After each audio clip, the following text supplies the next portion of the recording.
Let's try this. Happy Friday Eve, Kira Cup. Happy Thursday, Frank Murphy. Well done, then. It's Ask Frank Live, and now it's, of course, your turn to comment and like and share and do all the things, which, you know what? Practice what I preach. I'm going to click like, I'm going to click share, and I will invite all of you to watch us on Mountain Fun Life, because I have to be careful here. I have had the worst luck with computers today. Why is that?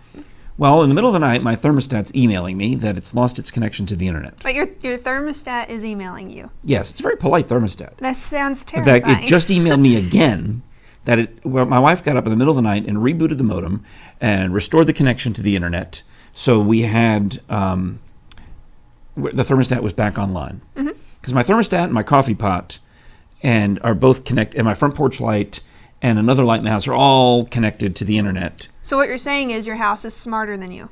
Absolutely. And then, so it emails me in the night that it's not connected. So the heat, who knows what the heat's going to do? It just kept blowing heat.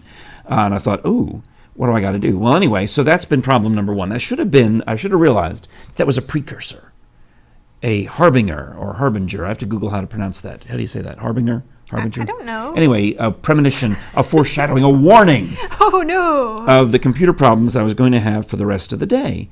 Because then, since 6 a.m., I've been dealing with multiple other computer issues. And then we get here to Mountain Fun Life, where everything is computers. Literally, I am surrounded. Aren't we? We are. They're literally, I'm looking at, I can't even count them. There's too many. Right, but they're here. So I'm trying now to, post and share and do all of the things. We have a bunch of... Post failed. You see? What? You see? This is what is up. Well, a red bird hit my window this morning as I was getting ready to come to work, and I thought, oh, hey, this is a bad omen. Oh, so something's going on in the world, yeah. Omen-wise. Yeah. In fact, I think that was a crossword puzzle answer today, wasn't it? Eclipses to some, and the answer was omen. But anyhow, because I wanted to say thank you to my friend Jack Bedrosian, for the lovely comment that I got as soon as I can try to post failed. Just do it later, Frank. But I want you to see my peeps will watch because I've shared. Your peeps. My peoples? I'm imagining all of your friends looking like those yellow little chick things. But that is one of my favorite foods. We have a lot of people saying, hey. Oh, all right. So what's your thermostat's name? Says Doug. So obviously you're hearing me. That's good. What is my thermostat's name? Well, I guess I can tell you. It's Honeywell. I'll show you. It says Honeywell. I'll show you. It says here that I got an email. You'll see. Who sent me the email? Honeywell. Honeywell. That's the name of the thermostat. Honeywell. So, sent me an email. Your wife is probably really suspicious of you. That I get emails from Honeywell? Yeah. Communication alert, says Honeywell. So that was a problem. And then, but the coffee pot still works. I mean, it's just a regular coffee pot. But I can, if I want to, start it from my phone. That is really cool. Go into the app and click brew, but you have to have put the water and the coffee in. So for whatever reason, I don't like my coffee grounds sitting out in the air all night long. So I generally don't set up the coffee pot the night before. However, when it's finished brewing, it sends me a text and says, coffee is ready.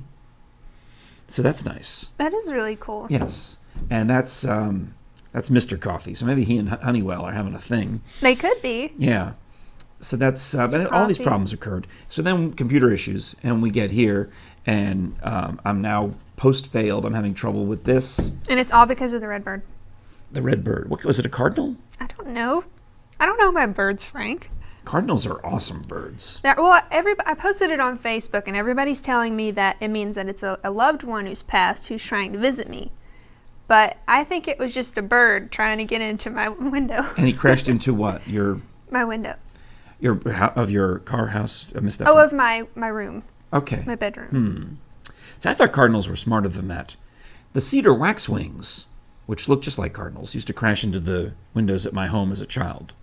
And we would find them, walking around dazed. Yeah, and I have somewhere on here, I have a video of a dazed bird that crashed into my window in Knoxville. A dazed bird. Yeah. He just sat there pooping on the front porch for like hours.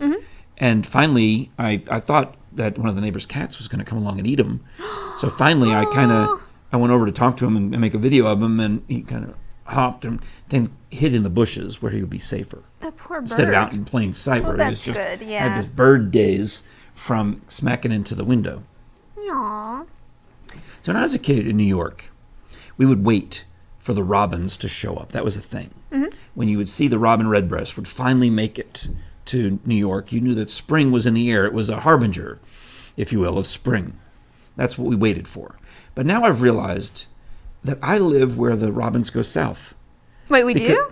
Well, it seems that way because in New York, you do not see robins in January. You do not see them in February. I didn't see them when I went last week. You maybe catch one in March or April, like maybe the first one in March, and then by the time you get to April and it's almost Easter-ish, and then you start seeing these birds coming back home. Well, there's a bazillion of these robins on my street. They're all up and down, all over the place. I mean, I'm talking about if I were to count, I could easily count, just in the course of a drive of a tenth of a mile, I could probably count 20 of them, and then 20 more, and then 20 more, and 20 more, so 100 in no time flat. You count birds. I don't, but if I wanted to start, I know where I would go, my own street. You're a very interesting person, But the Frank. point is that I'm a Southerner now, and I love it. Oh, good. I'm happy to be in the South because I now live where the robins go on winter vacation. They come to my neighborhood. If you're happy to be in the South, we have something pretty cool today that we're going to do. What is it? It's called Mountain Fun Trivia, and it's a whole bunch of questions based on things that are going on around this area. Wait, I thought we were doing Broadway trivia. We were not doing Broadway trivia. Didn't we talk I about tricked Broadway you. the other day? Yeah, last week after the show. We did a special show on Tuesday as a test. Yes. And we said we were going to talk about Broadway and Mel Brooks and musicals. We did say that, but then I got No. to thinking, Oh. I know nothing about Broadway shows except for Phantom of the Opera. That's a good one. It is, but if we did this test, then I wouldn't know anything and you would know everything. All right. So I wanted to do something that you would Fair know enough. nothing about. That's fair enough. Well, I must say that I've been listening to the All Broadway station a lot, even at home last night, and I've been clicking thumbs up on the songs I like. Like there was one from Book of Mormon that just cracked me up. Thumbs up. There's several from the producers. Thumbs up. Little Shop of Horrors. Thumbs up. Les Mis. Thumbs down. It's terrible, awful. I hated it. Anyway, the song comes on from Mame, which was a 1960s Broadway musical made into a movie maybe in the 70s. And then when I was in high school, they did it as it was weird. I went to an all-boys Catholic high school. But, well, this is actually the tie from my elementary school, Annunciation, Annunciation. This is the same colors from my Catholic elementary school, grade school, grammar school. But the high school I went to, all-boys high school, and we did these musicals like Hello, Dolly, and Mame, and No, No, Nanette, and all these girl musicals. It didn't make any sense because they would get the girls from the old girls' high school to come over and be in the show. But they did all these really women-centric shows. So Mame, I'm a freshman. They rounded up all of the shortest kids in freshman year and said, come and audition to be Mame's son or grandson or whomever. Patrick Dennis, I don't know who he is. He's somehow related to Auntie Mame. Nephew. That must be it then, nephew. So here I am, one of the shortest little kids in freshman year. And I go and I have to audition to be in Mame, and I cannot sing and I cannot dance, and it was traumatic. And I didn't like Broadway musicals from that point forward. I stopped liking Well, I them. thought you loved them now. I'm back. Oh, you came back. So Oh, look what Rich said. why am I not surprised that Frank wore a tie to kindergarten? Technically, the tie started in first grade. Technically, first grade is when we began wearing the ties. Oh, hi, Jack Petrosian says hi from Margaritaville. Did I finish the story? I don't think you did. I'm going to read the text from Jack. But Jack, thank you for remembering. So I'm offended now by the show Mame, the one that they did in my high school, because here we are in New York, in the suburbs of New York, New Rochelle, New York, where the Dick Van Dyke Show is set, and they're doing Mame, and everyone thinks it's hilarious. Well, today, this very morning, I'm listening to the big production number from Mame. It's on the All Broadway station, and I'm offended. Completely offended as a Southerner. Wait, why? Well, because in the story, Mame, it takes place in like around the time of the stock market crash, so 1930, let's say, And Mame, for whatever reason, she kills off one husband, or he falls off a cliff, or something happens. She ends up going to, it was an accidental death. She ends up coming to Georgia and is warmly embraced by the Southerners. But the lyrics of the song were obviously written by a Yankee. Because everything about it is, you make our black-eyed peas and grits taste like the food at the Ritz, which is a New York hotel.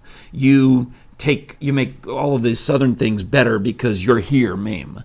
And I'm like, no. All of those things that they're saying are bad in the song are perfectly good. And it's like, here she is, barely 50, 60 years after the Civil War, supposedly, showing up to heal, to bestow her northernness on the South and make them happy about it. Northerners. Well, you can't convert these Southerners into Northerners. So anyway, I'm offended by this young Mame. I'd like to point that out. Meanwhile, Jack Bedrosian was gracious enough to send me a message earlier this morning that she loves seeing us on Mountain Fun Life. And she wants to know if we want to come over to Margaritaville, because she used to work as a TV reporter on Knoxville Weekend. And now is got a real job making money in because TV doesn't pay. No, it doesn't. But Jack is working over at Margaritaville in marketing and promotions. So she's contacting me in a professional way, inviting Mountain Fun Life to come over and cover National Margarita Day. Well, I would love to, because I like exciting. Margaritas. And I like Margaritaville. They have blenders in the rooms. Jimmy Buffett. Yes. So, Jack, we're interested. I got to talk to the boss, because I got to make sure it's a day that we have crew and cameras available and all the things. But it's a wonderful idea. Oh, my goodness. Somebody commented the most hilarious thing I have ever seen. You take the thingamajig. Okay. That's Jack saying LOL. Okay, Which one is so this? Craig said, you know what I just realized is, if you tried playing the quiet game with Frank, he would lose every time. That's so true. He doesn't stop talking. I'm sorry, Frank. Did I offend you? Oh, he's not going to talk now. Well, you're watching Ask Kira Live. I bet I could just say something and he's just going to start talking. Let's see. He's biting his tongue. He wants to talk. I can feel the talking energy coming from you.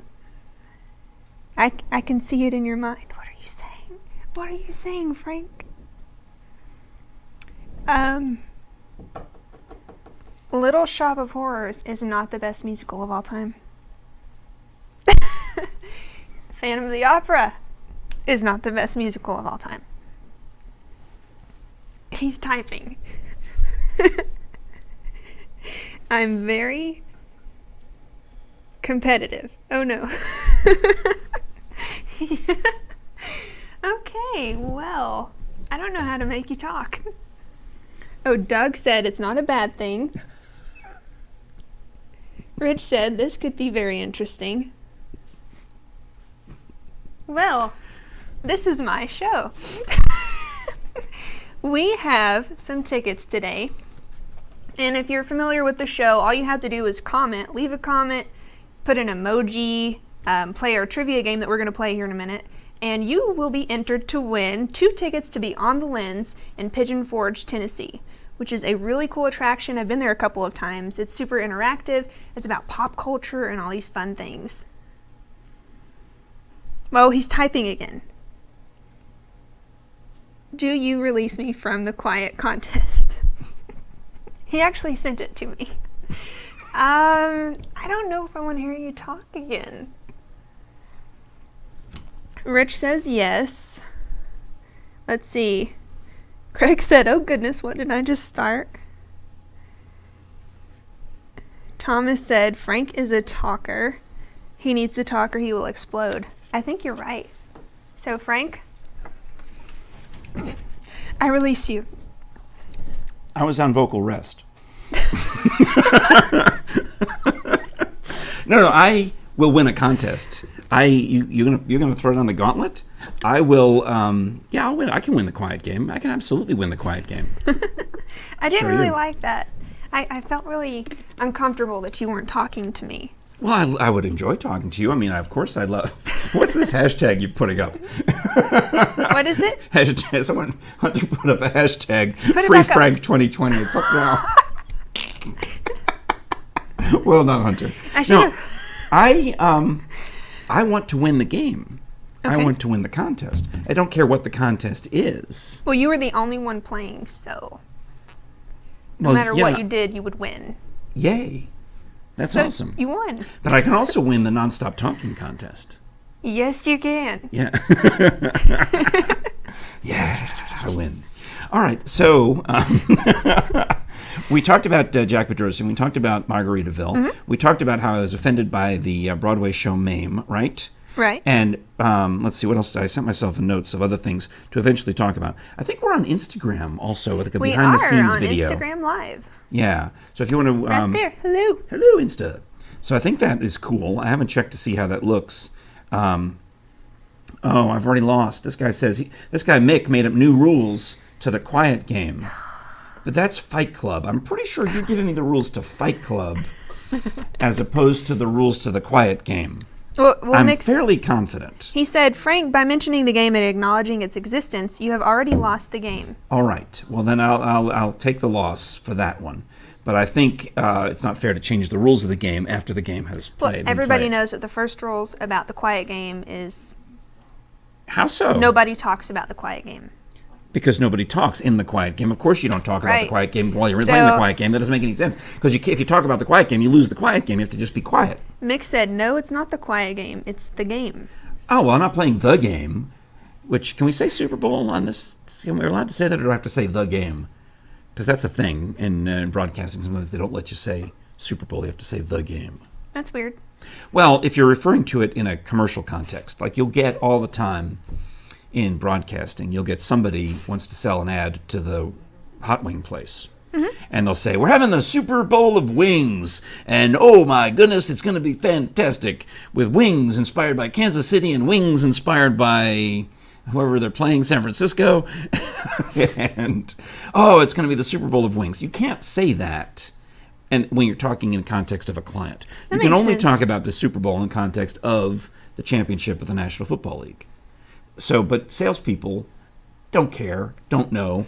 I guarantee you, flip through some magazine or some newspaper, you'll find somebody has opened themselves up to a potential lawsuit by using the phrase Super Bowl of blank instead of football. Just saying.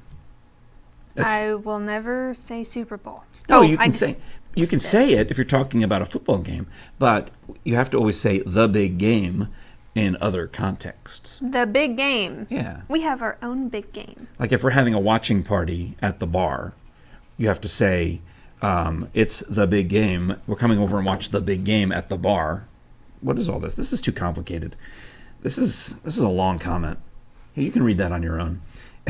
But what about for our podcast listeners? Oh, The game is a mental game where the object is to avoid thinking about the game itself. It is impossible to win most versions of the game depending on the variation of the game. The whole world, or all those aware of the game, are playing it all the time. okay, so I'm not aware of the game. That's my problem. What game? I think the silent game. If I'm not aware of the game, do I win? So you just lost because now you're aware of it.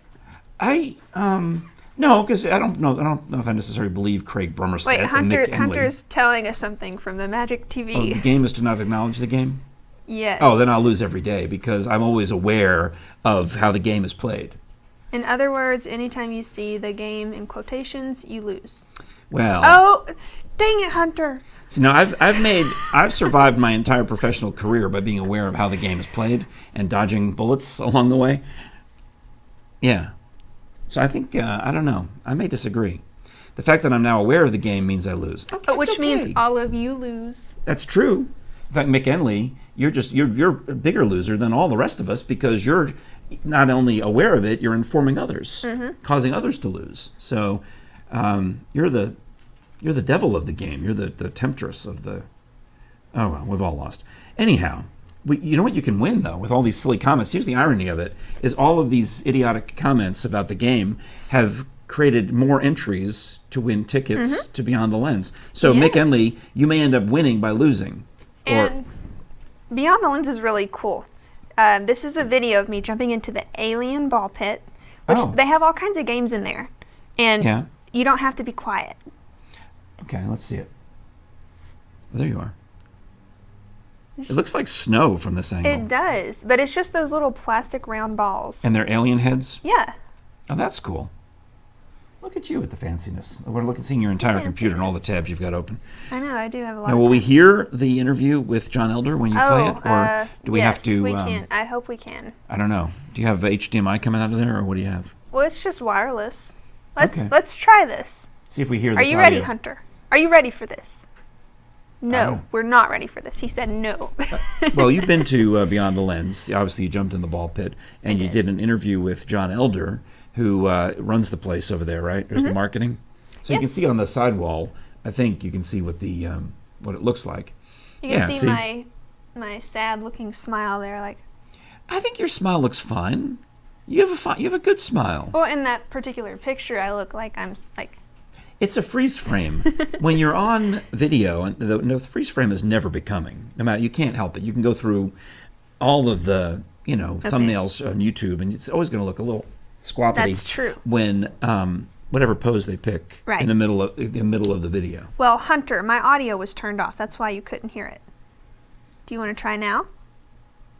Let's try it again. Let's see if we Yay, can we're watch gonna Kira try and this. John Elder Woo. over there at Beyond the Good morning, Lens. it's Kira with Morning in the Mountains, and this week we are highlighting Beyond the Lens Family Fun, and I'm here with John, the marketing manager. Hi there, good morning. Hi, good morning.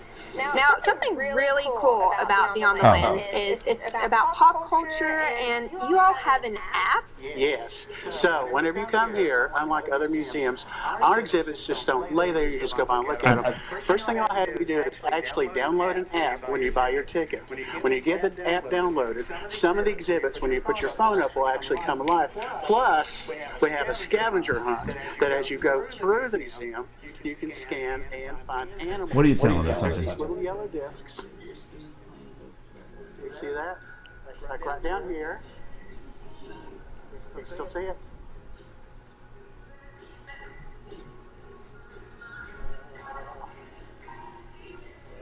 Right.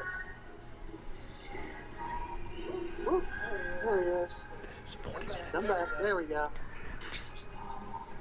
And you see, there's a deer that pops up. And it's not just any animals, but they're also famous animals. The animals belong to somebody famous. Like this is Pippin, and Pippin belonged to Audrey Hepburn.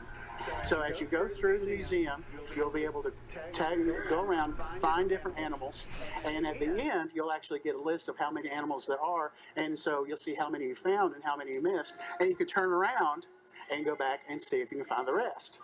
So as in other places where you'd say you don't want your kids to have their cell phone out, here you can use your cell phone. We want you to take a lot of selfies. We want you to play the scavenger hunt and also look at the exhibits.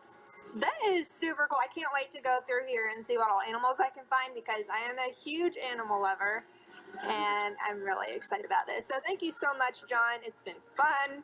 Let's go see what else Let's go. we have. Yeah. Okay. All right. Okay. Back to you, Frank. Back to you, Frank. Back to you, Frank. That's a meme, isn't it? Where you always said you ended your bits with going, back to you, Frank. There you go. That was a quick I'm out. usually doing something weird too, like. Now, I Snow have angels. to, Craig is wondering why they changed the name to Beyond the Lens. That's a legitimate question. I need to go ask John because they are the cover story on our Mountain Fun Life magazine, and we've got the tickets. So, but it says here Beyond the Lens. It's pretty obvious. They did change the name of it shortly after it opened. Not just this one, but the one in Branson as well. So usually, Craig, the answer is money. Somebody probably wanted to get paid more than they had originally made the deal for, and somebody changed the deal. That's what I would go with, is that it's a money thing, because originally it was named after one of the tabloids, but now it's like the experience you get as a tabloid photographer. Right. Right? Right.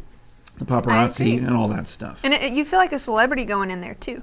Because whenever you first walk in, there's this giant video wall with a whole bunch of cameras. And as you walk by, they lift their cameras up and take a picture of you. Oh, nice. It's really cool. Nice. Now, you've been photographed so many times. A few times, yes. Yeah. In fact, on your trip to New York, which is why I thought we were going to talk about Broadway today, you had quite... you did the pensive pose. You had this I whole did. photo, like all of New York was your backdrop. It was. I sat in the hotel room, which had a gorgeous view, and I just sat down and wrote and looked out over the city. I felt like I was in one of those movies about like a young girl trying to be a poet in New York City. Oh, yeah. And of course, in the movie, she makes a comfortable living as a poet. Right. In reality, not so much. You're living on the streets eating ramen noodles every night. Deborah, who must not live around here, she's going to be in town in May, wants to make sure she's entered in the contest to go to Beyond the Lens. Very good. Thomas enjoys scavenger hunts. Yeah, that's fun stuff. I like scavenger hunts. One time, I was charged with creating a scavenger hunt at Dollywood. And apparently I made it so difficult that it was, there was a big, huge prize, though. It was some massive prize. And my job was to keep people busy for hours. So I put in stuff that, we had people leaving Dollywood and driving down into Pigeon Forge to buy stuff so they could win the scavenger hunt. Well, what kind of thing did you do? I forgot all about it until just now, but I had to have a copy of that day's newspaper. This is how long ago it was. They were newspapers. and other things, because now it's just easier. A scavenger hunt would be more fun because you could do it all with your camera. Just go take a picture of the dolly and the butterflies, or go take, the logo. Go take a picture of the wild eagle. Go do that kind of thing.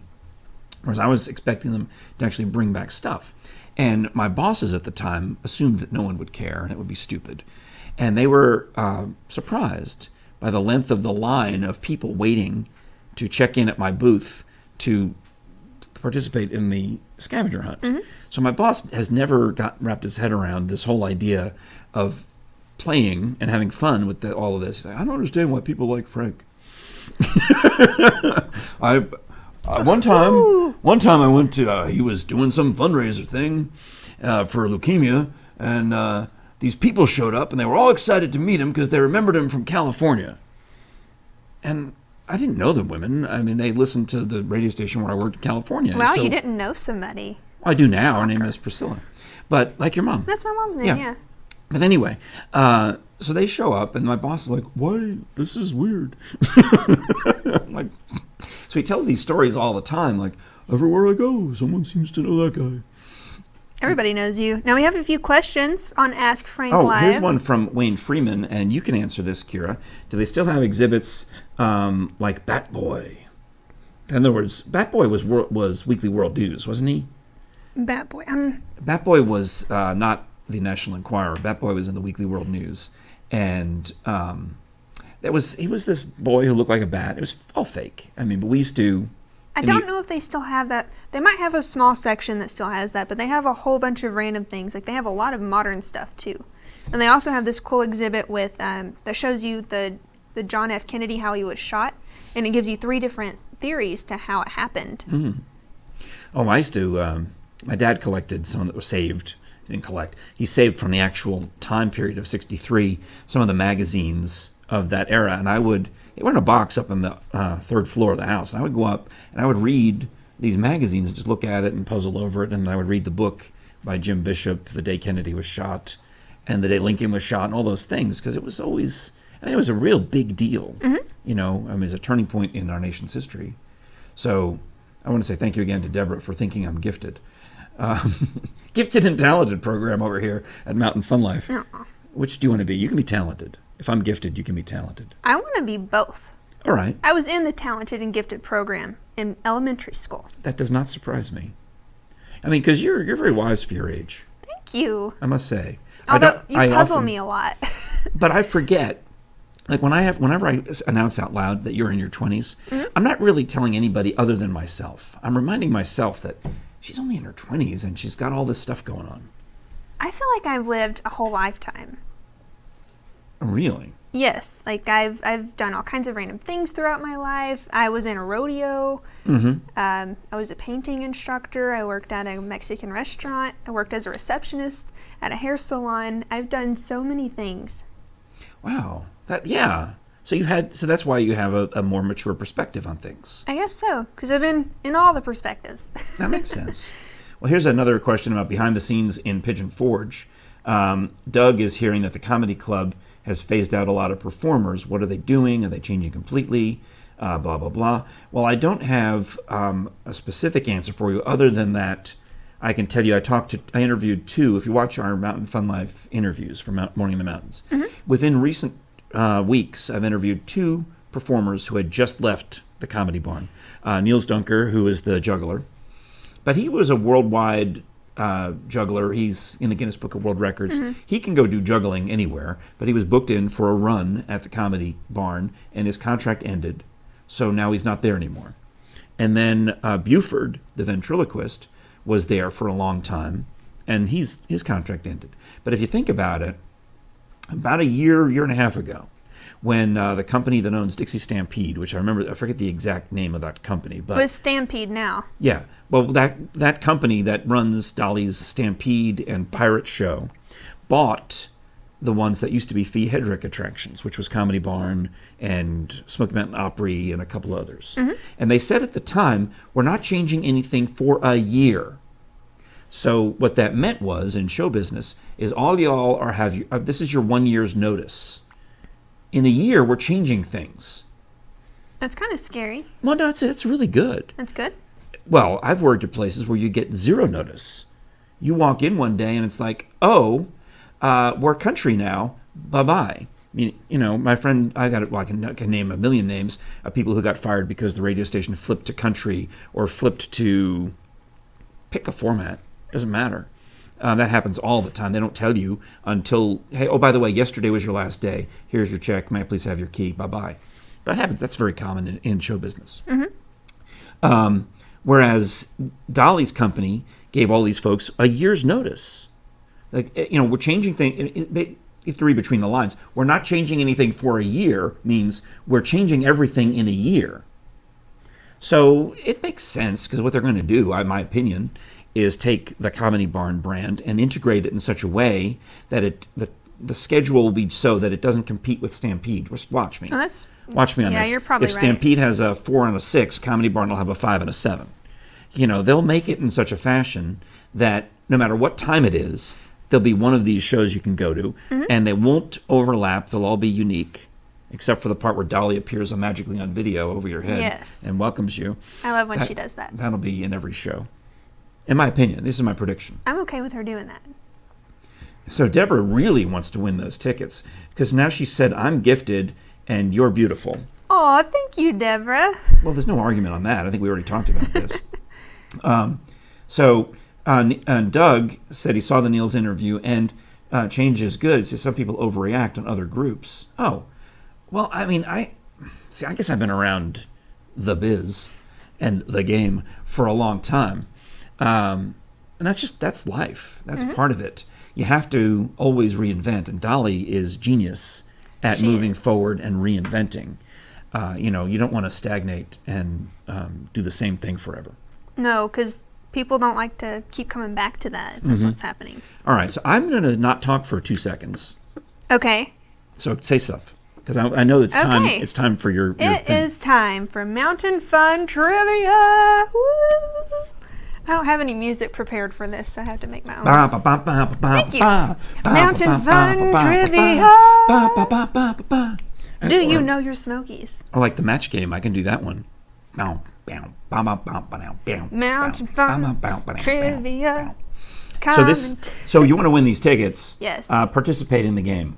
Yeah, and even if you don't want to win the tickets, you still could win the tickets. Well, let's see. How's this going to work, Kara? You spent an hour. I was here watching you work on this, and I tried not to look. But you spent an hour figuring this out. I did. So take over. Make it work. I came up with all these questions yesterday. I researched a lot, looked at different things. Some of the stuff was stuff I already knew.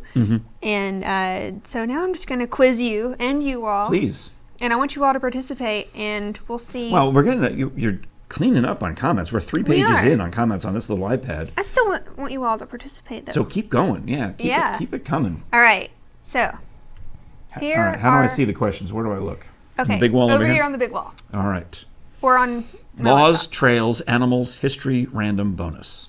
Yes. All right. And we're going to have to go in order because I wasn't able to make it where you can click on it. It's like a slideshow? It is a slideshow. All right. I'm ready. So the first category is laws. Laws. And the question is, okay. Which one of these things are prohibited from the Great Smoky Mountains? A, chewing gum. It should be, but it's probably not. B, walkie-talkies. Should be, but it's probably not. C, metal detectors. Oh, okay. So I can see. Families bring walkie-talkies into the Smokies all the time. That's how they communicate when there's no cell service. Mm-hmm. It has to be metal detectors. What do you all think? I mean, am I allowed to guess, or should I wait? I think you should wait. All right. Okay. So that's I can write down my answers if you want. Okay. But So- I certainly have it's a guess, but I mean I've eliminated 2 of the 3 choices just out of logic. Well, Frank thinks it's metal I detectors. do. But I bet you there's people who bring them in there anyway. I bet so. All right. So Craig says A. Okay. So Craig is going with chewing gum. You know where chewing gum is banned? Is banned from the ballet studio. Is it? Yes, there's a sign on the door of the ballet studio that says no chewing gum. That's interesting. And that's common, I think, in all. There's even a bit in Chorus Line. I went to see Chorus Line last weekend, and one of the dancers is chewing gum, and the director gets mad at him. So he goes and he spits it out into the hand of one of the girls, and then she puts it in her own mouth. Ew, that's disgusting. It's a joke. There's no real chewing gum. It's okay, good. It's a part of the play. But Frank just ate my gum. Okay, we're gonna find the answer now. 4 people have voted for C, including me, in addition to me. Okay, and then we also had 1 for A. So All right. the answer is So Craig could be metal detectors. How about that? Oh, that's fancy. Look at you with the. This is like PowerPoint, or what is this? It's Keynote Okay, on well done. Mac. There's also something called Prezi. Prezi. I've heard of that. One of my millennial friends insisted on using that for presentations instead of PowerPoint. Well, I just thought this was an interesting thing to know that you're not supposed to bring metal detectors to the Smoky Mountains, because I would think that would be okay. Well, there might be things up there, like, for example, I want to say arrowheads, but you wouldn't find arrowheads. Mm-hmm.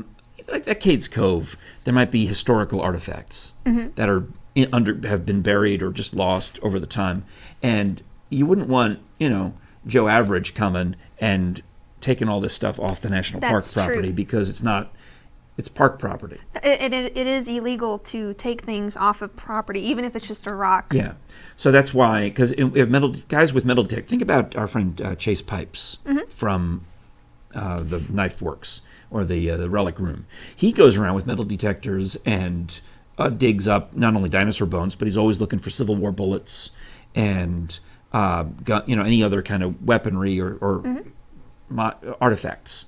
So that's why you would use a metal detector on private property to find all those great things. Okay. So that's why you can't do it on national property. Makes sense. In my opinion. I made that all up. In your opinion. I made all that up. I'm not surprised. Which of these things do you have to have a permit for? A, photography. B, weddings. I'm holding off my opinion because I have C, dancing. I have an informed answer, an informed guess on this one. Okay. All right. So is it A, B, or C on this one? Do you think you need a permit for dancing? Is this inside the national park? Yes, inside the national park.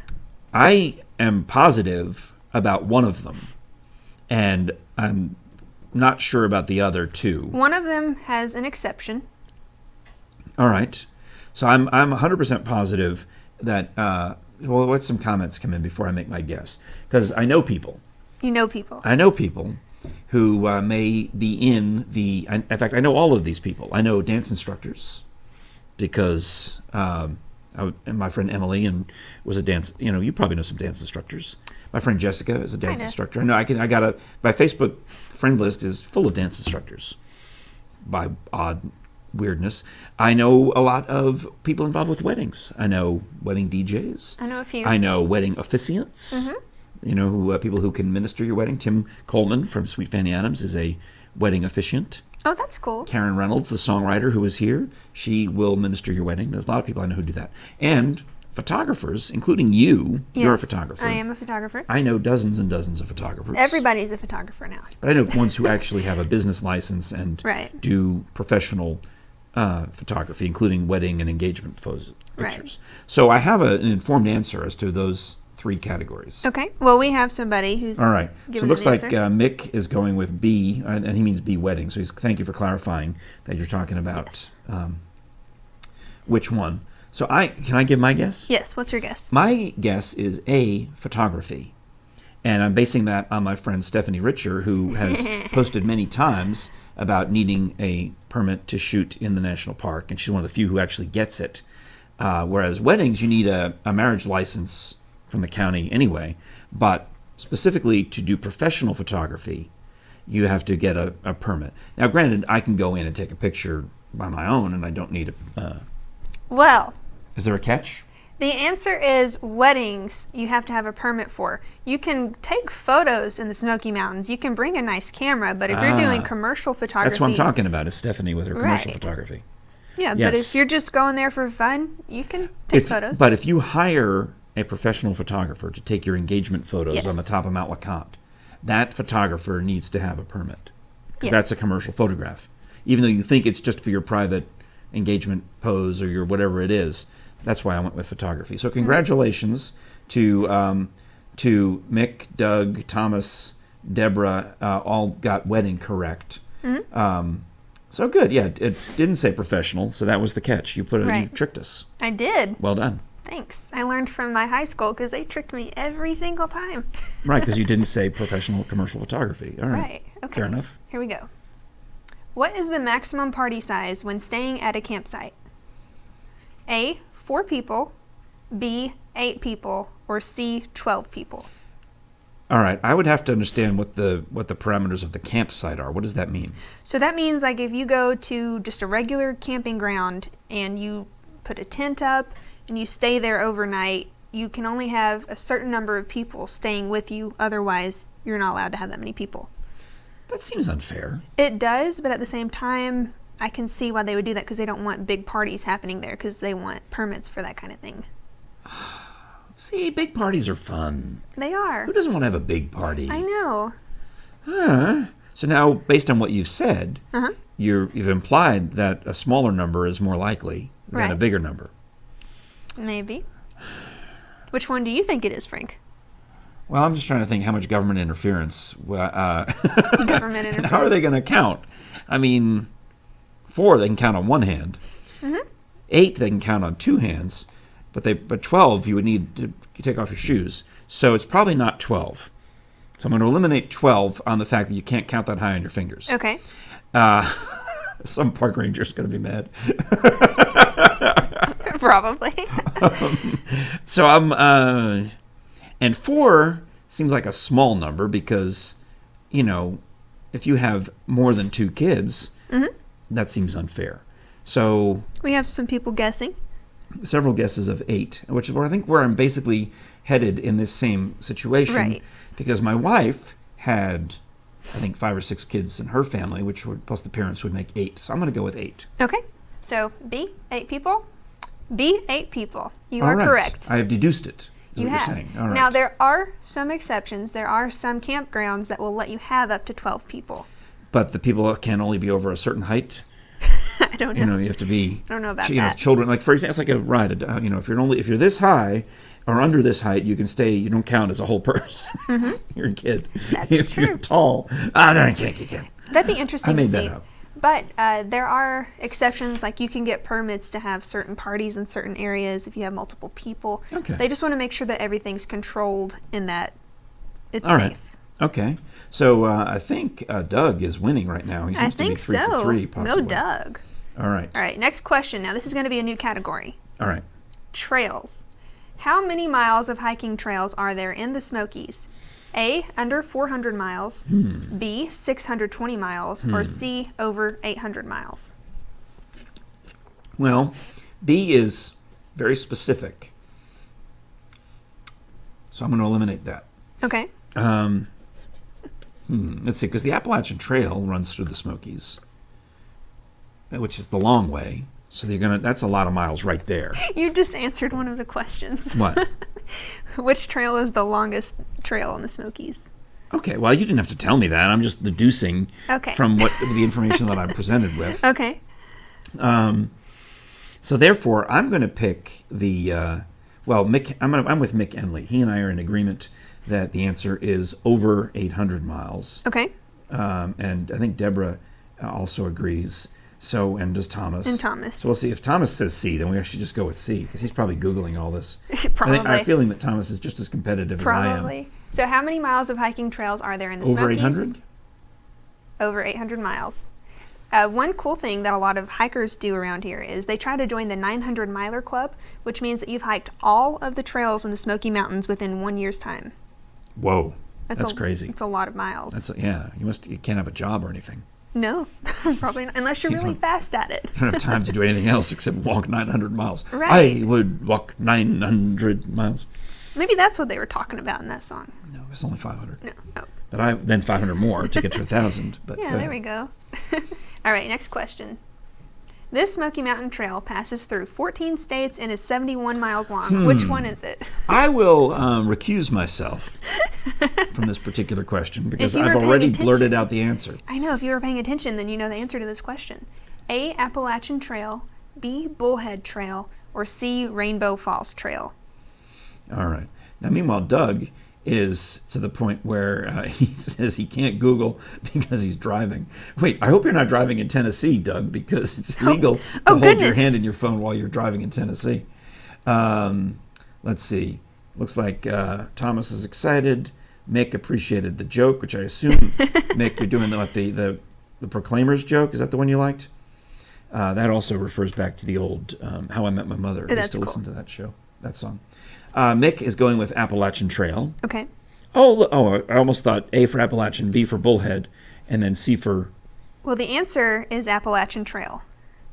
Good. That's pretty cool. It's 71 miles long, and it's in 14 states. That's crazy. I went to spend a few days at U.S. Army War College in Carlisle, Pennsylvania. And what surprised me as we were driving there is we drove under the Appalachian Trail. It was on a bridge. It said, Appalachian Trail. That's pretty cool. Yeah. Okay, well, All next question. What is the highest point in the Smokies? A, Oh. Klingman's Dome, Okay. B, Mount LeConte, or C, Mount Goyot? Guyot. I don't know how you say that. Gaio. Gaio. I don't know. I That don't know actually either. probably is correct. I'm actually going to not pick Mount Gaio Okay. because I've never heard of it. Okay. The other two I've heard of, and I know it's one of the other two. I'm fairly confident which the answer is. So which one do you think it is? Do you think it's Klingman's Dome? I think it's Mount LeConte. You think it's Mount LeConte? I think it's Mount LeConte. Interesting. Was that wrong? I don't know. Let's see. Nick says B, LeConte. Okay. So let's see, that counts. That counts as a vote. It does. Okay, I'm gonna... Well, let's maybe, Okay, what's his another name? second. Guy who's got a perfect score. Okay, I'm sorry, guy with perfect score. Oh, he's guessed Ohio. No, wait, he's driving in Ohio. He's guessed Ohio. No, he didn't guess Ohio. That was Mount Ohio. Doug says Klingman's Dome. And Doug is the one who's gotten all the answers correct. Yeah. All right, you ready? So let's see what it is. And Deborah's going with answer Mount LeConte. to the highest point in the Smoky Mountains Is? is Klingman's Dome. Yay, Dome. Yay, Isn't Klingman. that cool? I've been there. It's beautiful. You can see everything from up there. Nice. Okay, next question. All right. I guess I- Animales. Animals. Animals. What is Tennessee's state animal that's also found in the Smoky Mountains? A, possum, B, raccoon, or C, black bear? This one's kind of tricky, unless you already know the answer. Which I think I know. I could text you if you want, but I think I'll say... You're right. Okay. So He told me the answer with his hands. I give 3 fingers. 1 would be A, 2 would be B, and 3 would be C. So I put up this many fingers Okay. hidden so that I can make my guess without spoiling the game for everybody else who's playing the game. So Mick feels it's a raccoon. All right. And Mick also says that he's got a perfect score, so he just put his perfect score on the line with the raccoon guess. Now, Rich, are you taking A on... On this question or the last one? That was the last one. that was the That's the Klingman's last Dome one, okay. question? All right, because it sure as heck isn't a possum. Deborah is saying raccoon. Thomas is saying raccoon. Doug is saying raccoon. So a lot of people voting for the old trash panda. They are. So And Kara, what did I vote for? you voted for the trash panda. And the A answer raccoon. is... Raccoon! Now, black bear is a beautiful animal and probably could They be are. a state animal, Definitely. but it's not. I think raccoon, like the reason why the raccoon is a state animal, because it's found all throughout Tennessee, but the black bear's just found in the Smoky Mountains. Right. Okay, that makes sense. Mm-hmm. I like that. So the Memphis raccoon is just as valid as the Clingman's Dome raccoon. Right. I like raccoons. I think they're cute. They're a Okay. little, they're devious, but they're cute. All right. How do I black... think I get raccoons at my pool. You do. I see their little footprints. They like to swim. No, they just try to drink, or they come over and take a sip. Oh, Yeah. okay. Or they wash their food in the pool. I don't know what they do, but they do something. All right, go ahead. All right. How do black bears mark their territory? A. Ooh, I don't know. Let me think if I can see if I can guess. Okay. A. Clawing or biting trees. B. Placing clumps of hair on the ground. Oh, that's some kind of weird, I think it's called trichomosis. What is there's a disease where you pull out your hair. Alopecia? No, that's when it falls out Oh. because you've got the disease. But there's a mental disorder where you pull out clumps of your hair. Don't ever get it. It seems to trouble a lot of people. All right. Or So- C. Spitting on trees. Just gonna bulldoze right through that. All right. Do they spit on trees like llamas? Do they gently place clumps of hair on the ground in a pattern to show this is my area? Or do they do the most bearish of the things?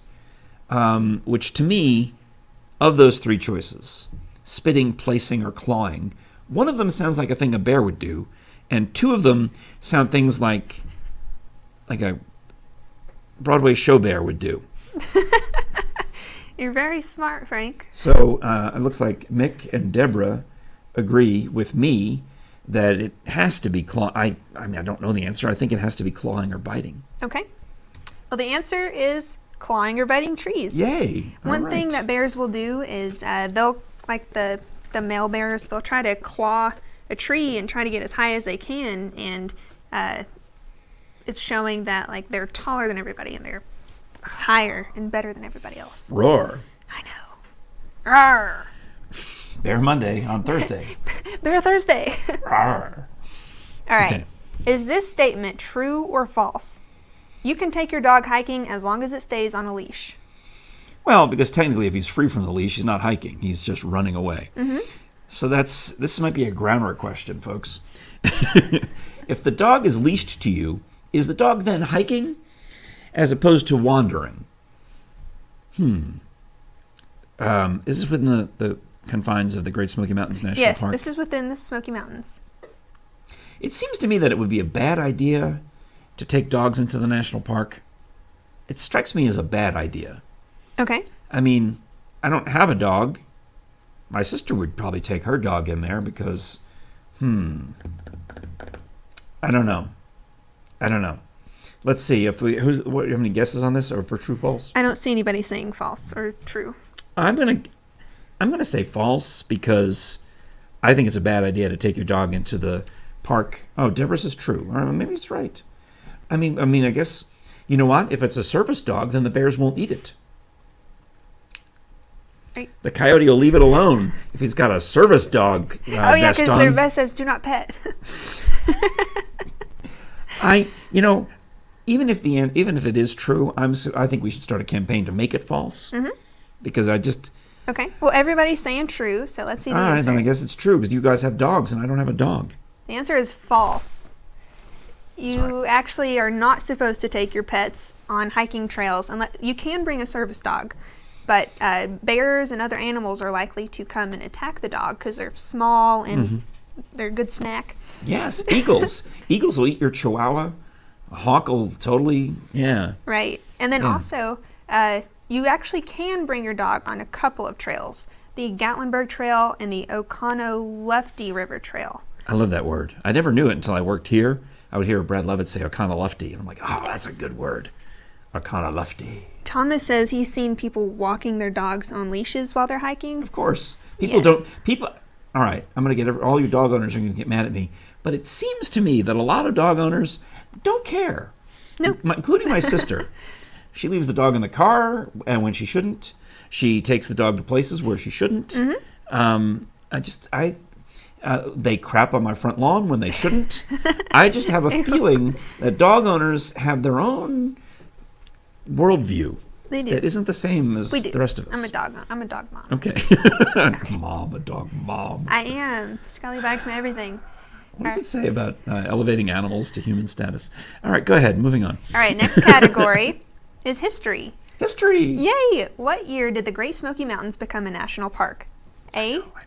Oh, you already know this? Well, because this isn't easy. This is history. This is actual history. This is easy. This is the kind of thing we would ask on the Scholars Bowl. I know, okay. Yeah, and also I remember You're right. from knowing history which president was president Yes. at the time that the national park was formed. Okay. And I can probably, with a little deduction, figure out who was president in each of those 3 years. Okay.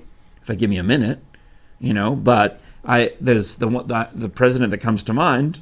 There's only one possible answer, so I'm going with it. Well, we have A, 1879, Okay. B, 1934, Okay. or C, 1912. And the All right. question is, what year did the Great Smoky Mountains become a national park? Not what year did the Titanic sink? No. Is that question coming up? Did I just ruin another one? No, it's not. Because you could use the same choices.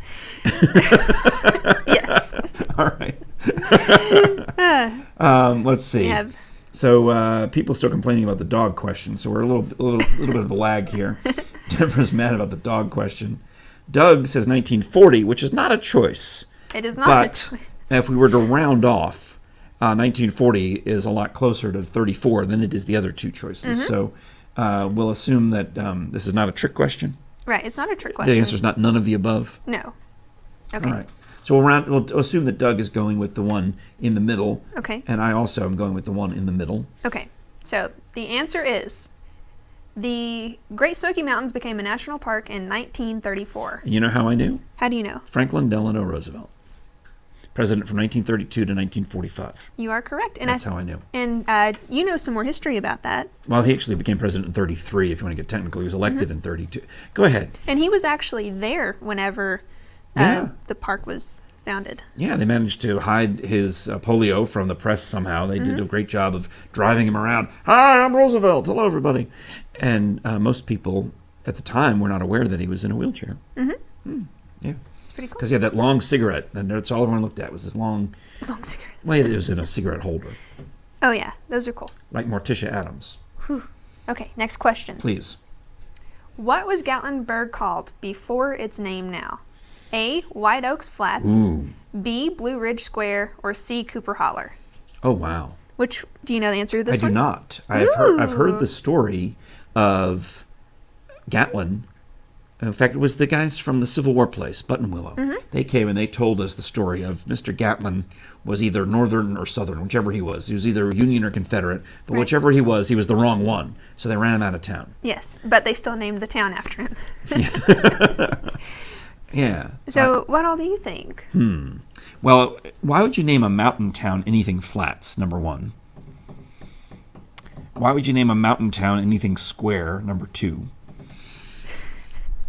And why would Whereas a mountain town would certainly have hollers. There'd be a lot of hollers in and around the mountains. That means think like a I've stumped hollow. you. Holler means hollow. So I don't know the answer, but Thomas says it's White Oak Flats, and Thomas seems to know. Let's see. Doug says it's White Oak Flats.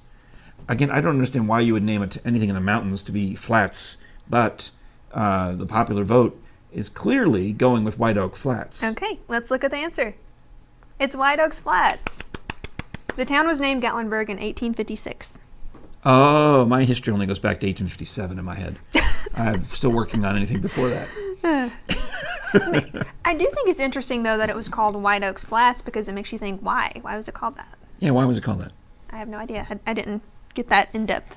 That's what I need to know. Why was it called White Oaks Flats? He says, duh, tree. Oh, So- the tree white oak. But the flat part, I get the oak part. I don't get the flat part. I don't know. Next question. All right. When did the first European settlers come to the Smokies? A, 1600s, B, 1700s, or C, 1800s? Ooh, that's a good question. Let's see. I know what year Tennessee became a state. I know. Well, we know what we can eliminate one right away because it's just logic. Because we know what year Tennessee became a state, so that would obviously eliminate one of those three choices. And we also know that the Mayflower settlers arrived in 1620 something, and Jamestown, I think, in Virginia was also around that time period of 1620 something, wasn't it? From that ballpark. when you go when I go visit my mother on Long Island, there's a lot of established 1600 this, 1600 that. Mm-hmm. But I don't see a lot of the 1600 signs this far inland.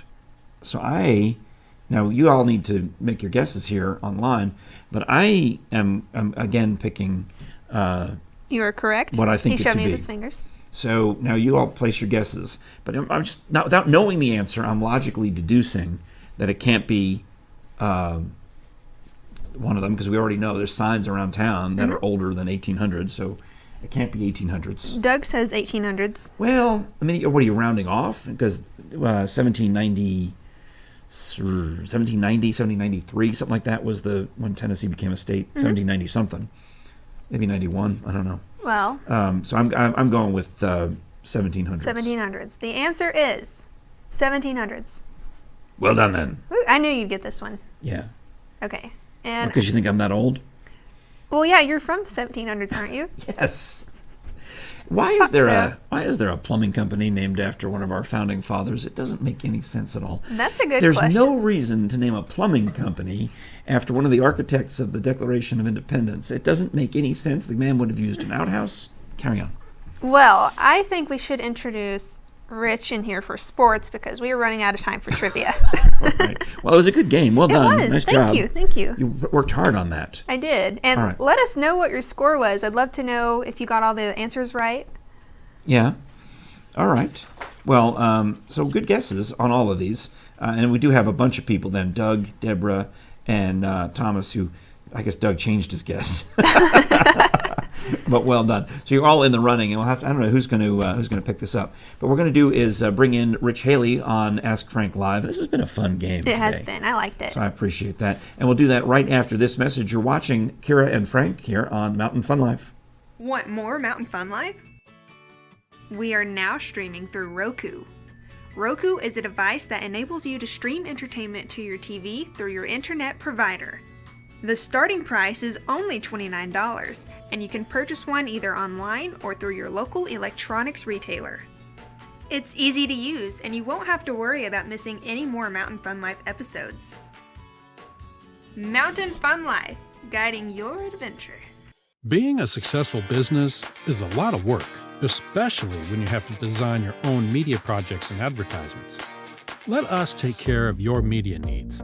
We offer a large variety of services such as photography, videography, print magazine, live streaming, and so much more. Contact our marketing today for a free initial consultation. Email marketing@mountainfunlife.com. We look forward to working with you. All right, you're watching Ask Frank Live on Mountain Fun Life. Kira Cup is here. I'm Frank Murphy, and we are joined by our Mountain Fun Life sports director, Rich Haley, because the big game is right around the corner. But also, Rich, we got some more local sports, I'm assuming. Absolutely. Look at this. We got the Woo-hoo! This is like a real TV station now. I can move Wait, around. this is a real TV station. I mean, all right, like one of the old-timey over-the-air Yeah. ones that you Oh, need okay, rabbit there we ears go. to pick up. How about an old-timey radio TV station? Okay. Absolutely. Except with the modern technology of the video wall and a guy standing over there. Right. Yeah. See, I'm standing. That's way cool. They don't want me over at the desk anymore. You can come over to the desk. I mean, walk over here and show everyone you're allowed at the desk. I'm here at It's the not like desk. we're miles away. No, it's And no, I'm not at the desk. You're right there. It just looks cool. I'm at They the got desk. the camera. I'm not at They the set desk. up the fancy camera over here. At the desk? Well, Rich, now that we've established that you can come to the desk, why don't you give us a sports You know, who update? is he doing? He's doing Grover from Sesame Street. Why not? Near, far. Here and there. All right, so we're doing sports. So aside from me moving back and forth, there are other sports going on. We have high school basketball. We have college basketball. The Lady Vols are playing tonight. They're in Nashville taking on Vandy. It's going to be a great game. Lady Vols should do well, as opposed to the men Vols who played Texas A&M. And I use the word played very broadly because most of the Vols didn't show up to play in that game. They get another chance, though. Saturday, they're on the road to Mississippi State. The loss against Texas A&M really hurt the men's chances of going into the postseason. So they're going to have to pull off some upset wins on the road and further down in the season for them to make it into the postseason. So Lady Vols at Vandy tonight. Men are playing at Mississippi State on Saturday. Then high school games tonight. Pigeon Forge is at Union County, and Kings Academy is taking on Concord Christian at home. Now, Friday we got a lot going on, and I'm going fast right now. Friday we got slow down. You're fine. Okay. All right, so Friday night is a big night for high school basketball. We've got Sevier County. I'm still in the colleges. Sevier County is taking on South Doyle at South Doyle. Seymour is taking on Morristown West at Morristown. Gatlinburg-Pittman is taking on Austin East at Austin East. And Northview is at Carter. So a lot of different basketball games. All the high school basketball games on Friday are away. So if you want to see some local high school basketball, check it out tonight. Also on Friday, we have the Ice Bears. They are playing the Fayetteville Marksmen, and that will be here in Knoxville. And like the Ice Bears do, it is a theme night. It is Mossy Oak and Scout night. What? So the kids are going to be showing up in their camos. Mossy Oak? Mossy Oak camo. Okay. Camouflage. That's a brand name of camouflage? That is a brand name. Okay, thank you. I did not know. Wow. We should have put that in the trivia. I knew that. I grew up in a really country school. Yeah? Yes, So where? Mossy Oak was a... Yes. Yeah, the kids in my school wore Izod and topsiders. So if you wanted to blend in my school, you had to wear Sperry topsiders, an Izod alligator shirt, and khakis. That's how you would blend in and no one would notice you. Okay. Oh, we have a comment for you, Rich. Cool. Thomas says Sevier County canceled their game against South Doyle, probably because of the flu. Yes. I'm making it up on when? February 10th. Okay. Okay. And some of these other games that I talked about may actually be canceled because of the flu. The Knox County school systems shut down for the rest of this week. I believe Sevier County did as well. So some of these games may be canceled, or they may play them. I don't know. Yeah, Thomas is saying that South Doyle had to cancel because of Knox County being out for sickness. Right. I had to text somebody first thing this morning because I was having computer problems, as I mentioned, and she wrote back that she's out sick today. And I thought, are you really out sick, or is it just that your kids are home and you're forced, because of the way the world works, because of the way the game is played, to... Now I've lost. I'm going to keep doing it. Because my new game is to see how often you can mention the game. And whoever mentions it the most is the winner. The game. So, but I bet you they just made her burn a sick day so that she could stay home and take care of her kids rather than try to find childcare. Probably. If I had kids, I would do that. Yeah, anyway. All right, so speaking of the game, we do have the game. Oh, the big game. The big game. The Super Bowl is on Sunday, and it's Kansas City taking on San Francisco. Live. Super Bowl live. The Super Bowl live. Right there. So, that's actually 54. Yes, I know my Roman numerals. Yes, but it does look like live. Oh, I would have never known that. Okay. Well, there's a certain range of Roman numerals that just look stupid, and we're in that range right now. We're in that range. When we finally get a little more into it, when we get to like the C's, then we'll be good again.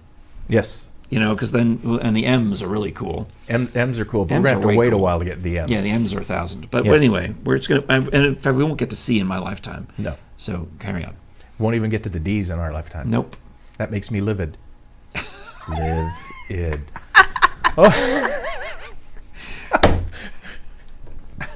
All right, back to sports. That's a real thing. You can actually spell the word livid using Roman numerals. That's true. Oh my God. All right, so Super Bowl, big game, the big game. It's going to be a really good game. San Francisco, my opinion, has a little bit of an edge, but it's a very small edge. Both teams have good offenses. They both have very powerful run games.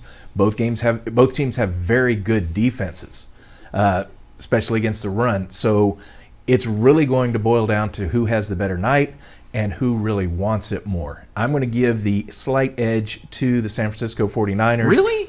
Yeah.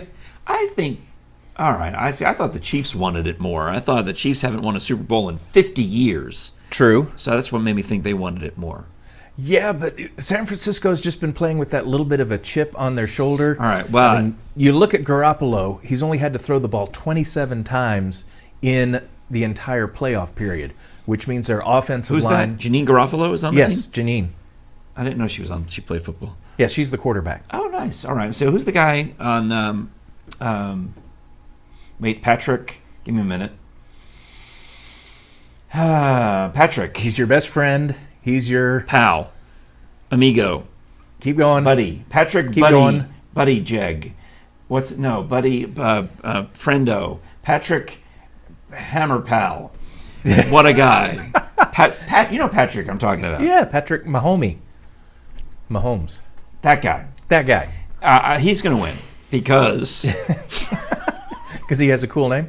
No, because former Knoxville priest, Van Johnston, or now he's known as James V. Johnston, is the bishop of Kansas City nowadays. Okay. And Bishop Johnston took an autographed Mahomes shirt all the way to the Vatican and gave it to the Pope so that the Chiefs would win. So you're saying God is on the Kansas City side? No, God doesn't care. God absolutely does not care who wins Probably because that's why he doesn't. gives us free will. But, Exactly. But I'm just saying that somebody's praying for Mahomes over there. Okay. That's all. Well, we'll see how it works out. Anyway, the game is Sunday. I mean, and- now, on the other hand, San Francisco is literally named after St. Francis of Assisi. Yes. It's a conundrum. I know. We need a Jesuit in here And to I'm resolve Francis, that and for my us. name is Francis. Yes. I don't know. So I'm also named after St. Francis of Assisi. if you're not into football, you can still watch a Super Bowl because, Why? A, you've got the commercials. Okay. Go commercials! Because the commercials are always a lot of fun. No, see, that used to be fun. That used to be a lot of fun, but now they're on YouTube the day before. Who cares? I can watch. I'll just go and watch them all on YouTube this weekend. I mean, I don't tomorrow. watch them on YouTube. Now, that It's does easier. create a They're right here problem, on- though. What? Normally at a football game, you go to the bathroom during the commercials. Not at the Super Bowl. You go to the bathroom during the game. Exactly. Yeah, everyone does that. And also going on, of course, is the halftime show. And it's going to be pretty spectacular this year. Jennifer Lopez. Yes, and Shakira.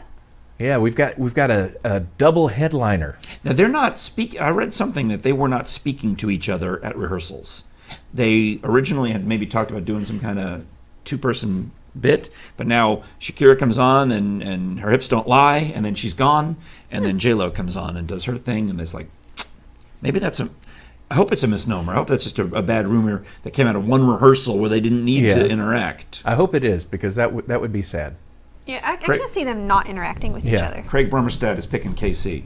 He's picking KC. Of course, Yeah. he always picks opposite to me. I know a lot of grumpy Chiefs fans, so maybe if the Kansas City wins, maybe those people will settle down. So Kansas City's playing, and who's the other team? San Francisco, 49ers. the Chiefs and the 49ers. I'm going with the 49ers because they have the more politically correct name. I'm gonna go with Chiefs because it's opposite from the informed sports guy, and usually the person who has no information about news stored in their brain. Going with Chiefs because of the great Snickers commercial where they misspelled Chiefs as Chefs. chefs and said great Great googly moogly. There we go. That's why. Okay. On the grounds of great googly moogly, I say we go with the chefs. All right, then. But that I is don't care. sports No, I for don't today. care. Don't wait. Are there any former Vols? There's former Vols playing. That's how you decide. Colquitt is punting He's punting for the Chiefs. for the chefs. So therefore, we are going with them. He's a Okay. former Vol. Well, then we have to hope we don't see him punt because that means Kansas City's doing well. Well, but we want him to, when he does have to punt, we want him to do a that's good true. one. Absolutely. And push the 49ers deep back into their own territory. That's right. So there. Thomas Rimmer also picking Kansas City. See, I think the pent-up frustration of Kansas City fans is greater than the pent-up frustration of San Francisco fans. Anyone? No? Kira's doing the silent game now. Doing the You're silent game released with from the silent Oh, thank you, game. Frank. Oh, that whole 3 seconds of not talking really doing the got silent game with Frank is just self-defeating because he won't even notice. I play it every time. Every Thursday I play it. I'm sorry. You just have to get my attention somehow. You just... Okay. You can just get me under the chair and it'll be fine. And I'll go, We oh, I'm talk. better. It's absolutely fine. I'm used to being interrupted at home. This is the one place I can come and not be interrupted. Ooh, Jerry's not gonna like that. Oh, she will. No way. She's going to watch a whole hour and 14 minutes of this. All right. All right, then. Are we that, done? That is sports. We have a winner. Yay. We have a winner. Speaking of gaming and the game, someone has won the game, Kira. Yes, and they have won 2 tickets to Beyond the Lens, and their name is Doug Tussing. Woo! Go Doug! Congratulations! So you'll want to send us a DM on Facebook with your address so that we can mail these to you, or you can come pick them up from the studio, whichever you want to do. It would be cool if Doug had his own brand of cough syrup, because it would be Doug Tussin. No? Anyone? Robitussin? Crickets. Oh, Cricket Tussin. Oh, no, I'm saying crickets because... Oh, all right. I was just was working a on bad it. 'Cause joke. Doug Tussing. I wonder where does Doug live? Is he the one who lives in Ohio? Yes, he is. Nice. Well, good. Yeah, he said something about how he was, well, one of these guys was going into work. But if it's you, Doug, we'll hope you figure it out. Maybe we'll send you a note that you've been the winner. Would you comment on the thing that Doug Tussing is the winner? Or I guess so that they'll know. Thank you, Rich. All right. Well, that was a good show today, That Kara. was. Oh, he commented. Oh, Doug is LMAOing. He said thanks. So you're welcome, Doug. He said, what? Now he's disqualifying himself by saying I never win. Well, you have to see now. If I put this comment through, I never win. That means He's lying. he 'Cause didn't just win. won. So now you've now won. So change it. All right, and congrats, Doug. So Thomas is making it official. This is cool. We had over like 150 comments today, thanks to your know. game. Thank you. Let us know if there's any other things that you'd like to try playing on here. Like, I enjoyed making this trivia game, and I enjoyed playing it. And I think you did a great job answering them because I actually stumped you on a few of them. Oh yeah. I didn't know what the questions were in advance. Obviously, I had to figure it out as best I could.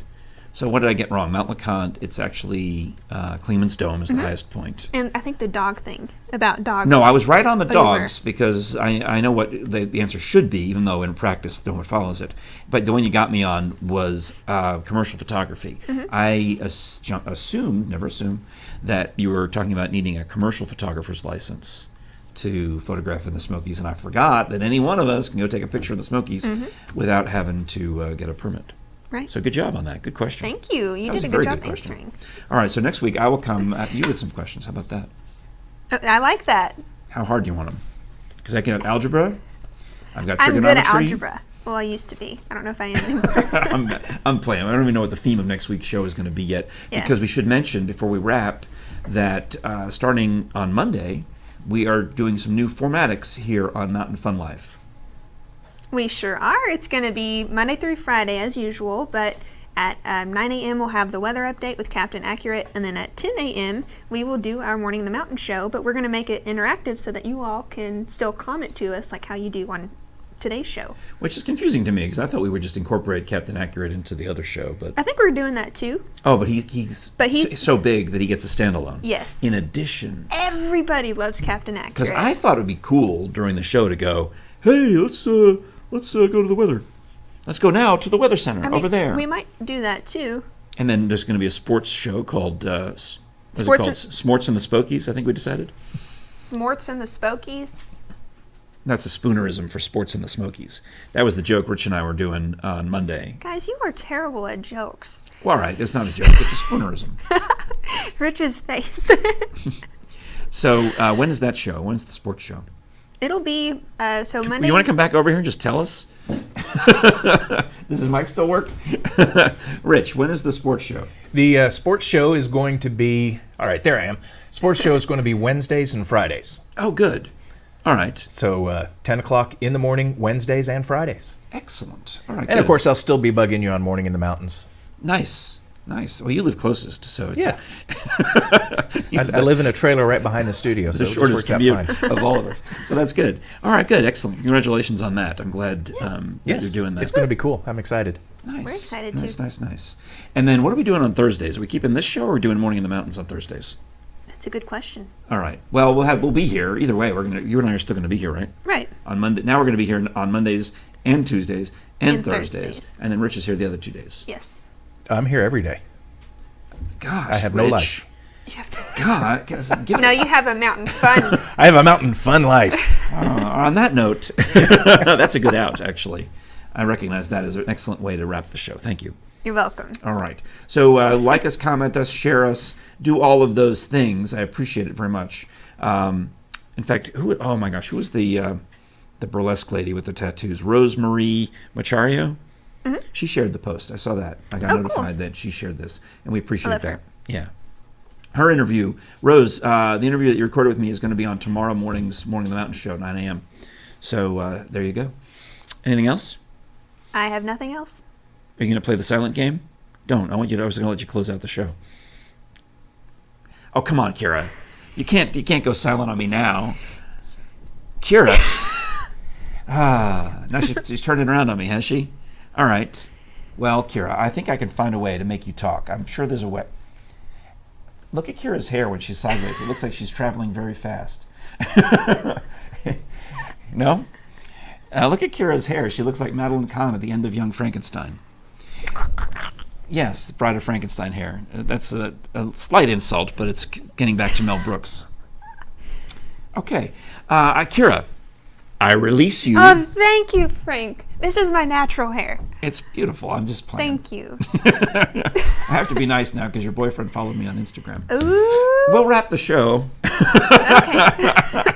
And thank you so much for watching. For those of you on Instagram, this is a first-time experiment, so if Kira's phone still has battery left after us talking for an hour 21, Cool. Congratulations on that. Yay. And those of you who played along with the game, we did go long because we had that much extra good material. We did. All right.